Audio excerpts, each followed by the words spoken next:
Salam sang debaters. Berani bertanya, berani ditanya. Jangan kerja kawannya bertanya terus. Banyak penggemar channel saya bertanya-tanya, kenapa sih sang debater akhir-akhir ini membahas tentang kekristenan? Loh, kan saya memang Kristen, ya kan? Terus kalau ditanya, kenapa sih sang debater sepertinya menyerang? Saya tidak menyerang. Saya berbicara firman Tuhan, tapi mereka merasa terserang. Kan demikian. Nah, kenapa sih sang debaters menanggapi para pendeta?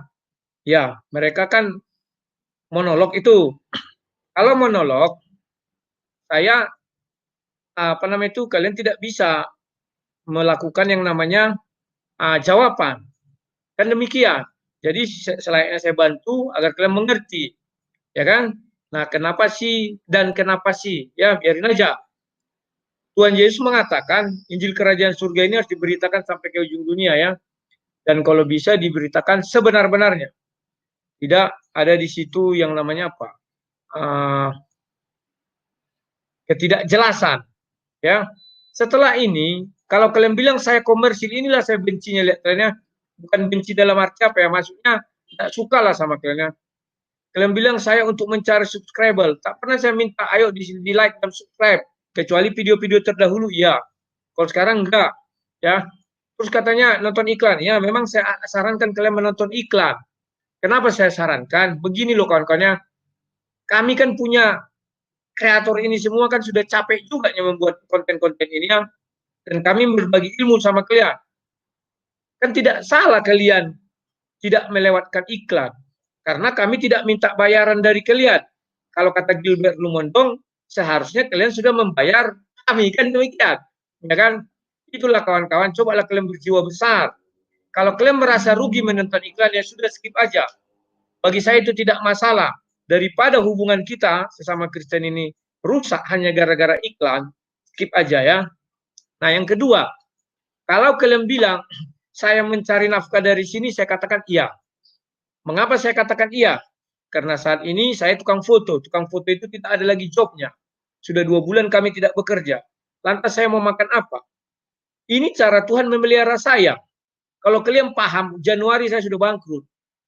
Ya kan? Tukang foto udah berkurang, begini dan segala macam ya. Bulan 3, APIN saya datang. Pas, di situ lagi saya sudah tidak punya apa-apa sama sekali. Jadi semua pertolongan Tuhan itu tepat waktu ya. Itu yang saya bisa gambarkan kepada kalian. Nah, saya punya pengalaman pribadi ya. Begini loh kawan-kawan. Ingat gak kalian tahun 2008, 2007, 2008? Kan ada dulu ketik rek 9090 kan ada kan? Anda tidak layak kerja di air. Nah, Gilbert Lumondong dulu tergabung di dalam grup itu 9090 ya kan? Artinya di sana ada tukang tenung, tukang ramal dan juga pendeta Gilbert Lumondong. Saya bukan mendiskreditkan beliau. Biar kalian tahu, dulu saya pernah ikut itu, saya harus bayar 2.500 untuk 1 SMS. Kalau 3 SMS berarti 7.500. Nah, bedakan dengan apa yang kami lakukan sekarang. Kalian tidak bayar. Kalian hanya membayar kuota kalian lah. Kuota kalian kan untuk kepentingan pribadi kalian. Mohon dibedakan ya. Andai kata saya mengutip dari kalian, ya saya brengsek, kurang ajar. Sama dengan saya menjual firman Tuhan. Sama saya mengajar minta bayaran. Kan demikian. Tetapi ini fasilitas yang dikasih YouTube. Apakah berdosa saya atau bersalah atau keliru mengajak kalian untuk tidak melewatkan iklan. Kalau kalian rasa itu keliru, ya sudah skip aja, tidak masalah. Tuhan pasti akan mencukupkan segalanya bagi saya. Oke, sekarang saya akan membahas mengenai Pak Philip Mantova.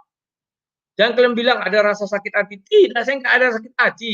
Saya bicara Bible itu sebenar-benarnya dan sejujur-jujurnya. Nanti kalian bisa buktikan lah. Kalian cari semua video-video atau tulisan-tulisan orang Kristen mengenai perpuluhan. Ingatlah, Ibrani 7 ayat 5 itu tidak akan pernah itu muncul. Saya bukan sok-sokan, bukan mengada-ngada. Ya, nanti kalian bisa buktikan sendiri aja. Kalau saya bilang begini begitu, kalian nanti bisa menuduh saya ini dan itu. Itu saya tidak suka ya. Nah, kawan-kawan, sekarang kita dengar dulu apa videonya Pak Philip Mantova ini ya, biar kalian lebih jelas melihat dan mengerti apa yang terjadi. Untuk kemuliaan namamu. Demikian pula perpuluhan itu mengembalikan. Anda dan saya belum termasuk mempersembahkan. Perpuluhan itu belum persembahan. Banyak orang terjadi perdebatan di luar sana, perpuluhan itu mana ayatnya, kan Maleakhi kan perjanjian lama. Paham saya. Kalau mau perjanjian baru, Tuhan berkata pada seorang yang kaya, jual semua harta milikmu, berikan pada orang miskin, dan ikutlah aku. Orang yang tidak mau ikuti perjanjian lama, apa kuat mengikuti perjanjian baru? Ada orang pernah tanya sama saya, mana ayatnya 10%? Saya bilang 10% aja kita kok marah-marah. Ya udah, saya ngomong sama satu orang yang mencoba mendebat saya, betul sekali katamu. Perpuluhan telah ditiadakan. Dengan senang dia berkata, good. Tapi sekarang 100%. Nah, perhatikan ya, Pak Philip Mantopa ini, saya nggak tahu dia berbicara di hadapan siapa. Apakah seperti kristologi, di mana mereka merasa pintar di antara orang-orang teologi? Saya nggak tahu, ya. Atau memang kita di Kristen itu memang tidak bisa membantah kalau ikut ya. Maka dari itu mereka suka ngomong entah apapun. Ya kan demikian.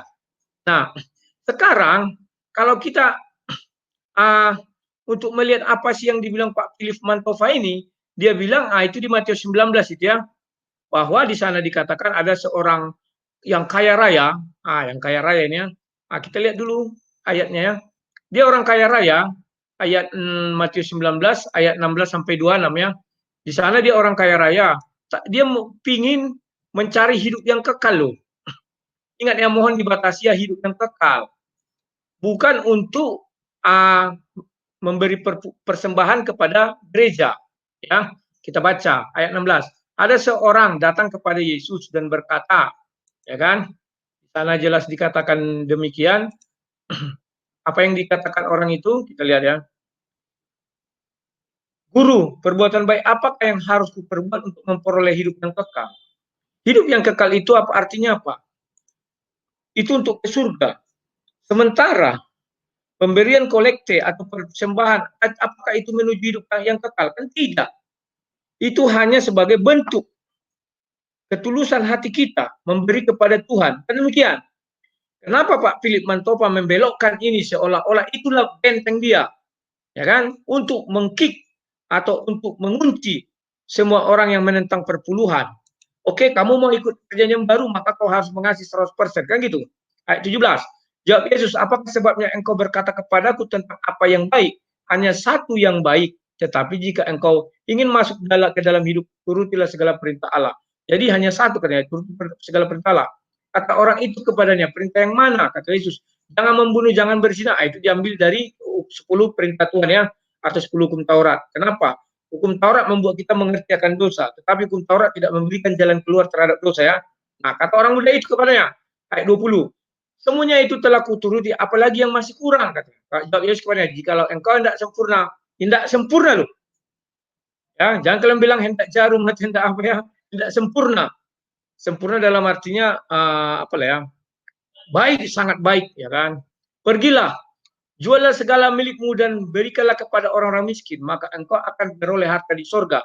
Kemudian datanglah kemari dan ikutlah aku. Ketika orang muda itu mendengar perkataan itu, pergilah ia dengan sedih sebab banyak hartanya. Nah, Pak Philip Mantopa ini tidak sadar bahwa ini juga menunjuk kepada dia. Dia kan sudah melakukan apa? Pengembalaan ini segala macam. Tinggal satu yang belum. Contohnya Pak Philip datang kepada Yesus. Guru, apa yang kulakukan agar hidup kekal? Mengembalakan bukan untuk tujuan hidup kekal. Ya kan? Berkhotbah bukan tujuan hidup kekal. Maka Yesus mengatakan, apakah kamu sudah melakukan ini? Sudah guru, saya sudah mengusir setan. Saya sudah membuat mujizat ini segala macam itu kan. Kira-kira begitu.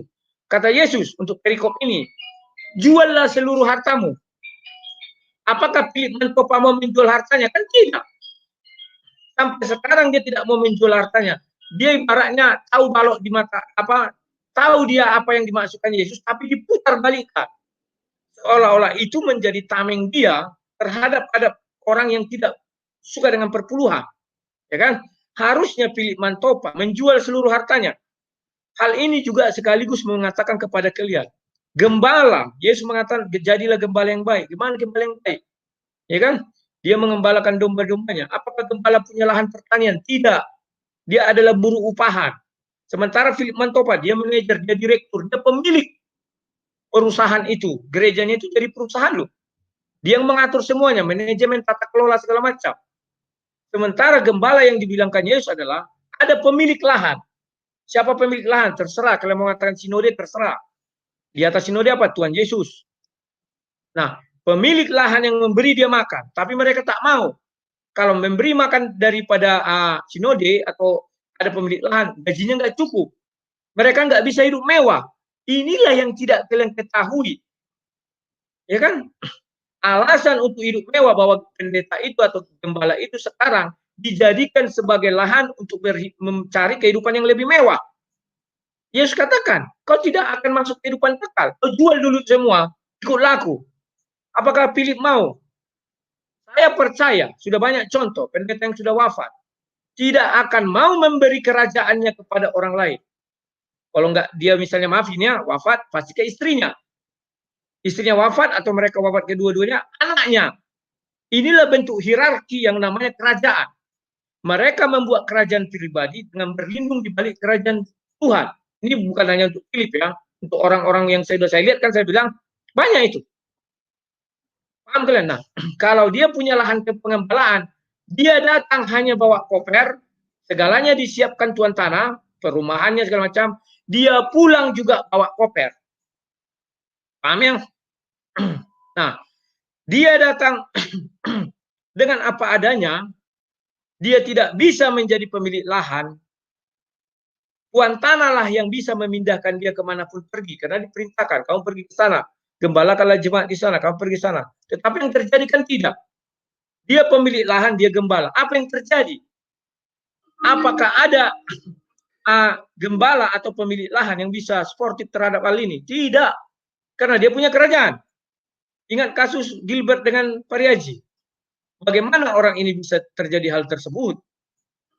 Mungkin kalian nggak tahu, nanti cari sendiri ya. Nah, banyak lagi hal-hal tersebut seperti yang kita lihat di tengah-tengah kita. Banyak pendeta, ketua pendeta utama, baru pendeta pembantunya, ya kan? Yang terjadi apa? Ada ketidakpuasan, dia akan keluar atau bagaimana dan terserah dia ya. Oke, kita lihat lagi. Berarti di satu sisi apa yang dia bilang itu sudah tidak memenuhi kriteria yang Injil Matius 19 tadi ya. Nah, sekarang apa yang dibilang Pak Philip lagi? Biar kita lihat. Ini ayatnya, saya kasih kata-kata Yesus pada orang kaya itu. Dia berkata, ya sudah, kembali 10% aja. Dikasih 10% ringan kok. Saya pun pemberi perpuluhan. Anda jangan salah mengerti. Saya tidak pakai perpuluhan Anda. Saya pemberi perpuluhan. Bapak Ibu Saudara, saya mau supaya Anda mengerti. Kalau kita pakai apa yang menjadi milik Tuhan, kita tidak sadar apa yang kita sedang lakukan. You should not misuse what has been surrendered to God. You should not even use it. Jangan bahkan dipakai. Ada biji tertentu yang harus ditanamkan, tidak boleh dimakan. Ada pohon, dari sekian banyak pohon, semuanya ada satu pohon. Jangan dimakan buahnya. Pohon pengetahuan yang baik dan jahat, itu bukan pohon yang jahat. Itu pohon yang dipersembahkan hanya Tuhan yang punya. Bapak Ibu Saudara, banyak orang tidak paham perkakas Allah di hidup mereka, and they get into trouble as a result. Memberi perpuluhan, saya perlu singgung karena ini adalah minggu kita mengembalikan perpuluhan, tadi sudah terjadi. Tidak perlu, jangan kasih 20%. Jangan kita sok jago dan sok pahlawan. Jangan kasih 15 bahkan. Perpuluhan itu cuma 10, jangan lebih, jangan kurang. Dari neto. Bukan dari kotor. Kalau Anda ada hitung-hitungannya, hitung yang sepasnya. Saya sih suka membulatkan ke atas, jaga-jaga kalau saya salah. Nah, perhatikan, Bapak ini mengakui bahwa dia tidak makan perpuluhan, ya puji Tuhan. Tetapi dia memungut perpuluhan. Karena mungkin di gereja dia kan harus dibawa kepada gereja itu. Kan demikian ya. Dia pemimpin di situ. Dan kita tidak tahu, hanya dia dengan Tuhan lah yang tahu. Oke? Nah, kalau Pak Philip Mantova ingin hidup kekal, hanya satu lagi cara dia. Seperti anak muda itu, jual seluruh hartanya. Jam tangan yang mahal-mahal, baju atau segala macam jual. Ya kan? Baru bisa diterima Yesus. Kadang kalian dengar di sini sang debater sini, tidak, itu kata Yesus, bukan saya. Ya kan? Artinya dia tidak masuk kehidupan yang kekal itu. Alkitab mengatakan, bukan saya. Nah, terus dia melanjutkan lagi, dia bilang apa tadi ya? Jangan kau beri lebih, 10% aja. Kalau konteksnya hanya memberi perpuluhan, dia bilang dari apa, bruto atau apa tadi ya, bersih katanya kan, jangan dari kotornya.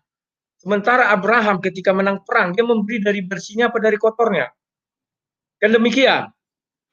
Itulah kalau memang mau memberi perpuluhan. Tetapi bukan itu lagi intinya yang mau saya bicarakan. Yang mau saya bicarakan tetap ini. Yakinlah semua orang yang berbicara perpuluhan tidak akan pernah membuka Ibrani 7 ayat 5 sampai 6. Mereka tidak layak menerima perpuluhan, tapi mereka paksakan. Kenapa mereka tidak mau menerima sunat? Harusnya diwajibkan jemaat sunat. Karena mereka tahu bahwa sunat tidak membawa keuntungan finansial kepada mereka. Kan demikian. Kecuali dia dokter atau dia tunjuk seorang dokter untuk sunat-sunatan ini dia. Dan mereka tahu bahwa sunat itu adalah perjanjian Allah dengan Abraham. Padahal kan gampang. Tinggal kayak simsalabim kita buat sunat peraturan. Tetapi tidak bisa. Karena mereka tahu bukan hak mereka itu. Tetapi kenapa perpuluhan jadi hak mereka? Karena uang, akar dari segala kejahatan, cinta uang. Ya kan? Biarlah ini satu lupakan, yang ini kuambil. Ini uang lo. Yang ini sunat. Sunat itu sakit, ya kan? Yang ini enak, dapat uang kita. Banyak ayat-ayat mendukung. Berilah kepada Tuhan, berilah kepada Tuhan. Kalau sunat hanya satu, ya kan? Bahwa itu adalah perjanjian Tuhan dengan Abraham. Tidak bisa mereka masuk ke ranah itu. Jadi sekarang, kalian sudah paham ya kawan-kawan? Mengapa mereka memilah-milah hal tersebut? Bukan saya yang bilang, ayat Alkitab suci. Ya kan? Dan sekali lagi saya katakan, Galatia 4:16, apakah dengan mengatakan kebenaran kepadamu aku akan menjadi musuhmu? Saya tidak mau mengusik para pastor atau pendeta yang sudah hidup mapan ini. Nanti saya dibilang iri. Seperti tuduhan pendeta Rian Napitupulu dari Jambi kemarin ya. Ada videonya, nanti saya tunjukkan ya. Dalam segi apa saya iri? Saya tahu firman Tuhan. Baca kalian lah Matius 19 itu ayat 26 itu sampai 16 sampai 26. Sungguh susah bagi orang kaya. Orang kaya itu apa? Apakah tidak pendeta masuk ke dalamnya? Ikut. Karena kaya itu hak semua orang. Maka Yesus mengatakan, sungguh susah bagi orang kaya seperti unta masuk ke lubang jarum. Dia harus menjual kalau mau dia kekal. Bukan saya yang bilang, Alkitab. Dan karena dia pendeta, maka asalkan pendeta saya bisa kaya.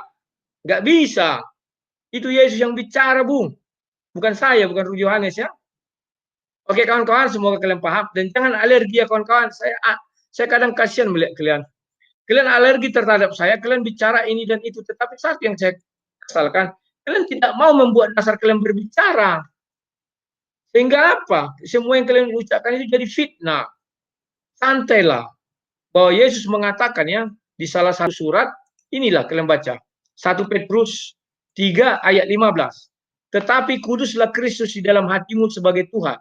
Dan siap sedialah pada segala waktu untuk memberi pertanggungjawab kepada tiap-tiap orang yang meminta pertanggungan jawab dari kamu tentang pengharapan yang ada padamu. Tetapi haruslah dengan lemah lembut dan hormat. Ya kan? Saya kalau kepada sesama Kristen, saya berusaha lemah lembut dan hormat ya.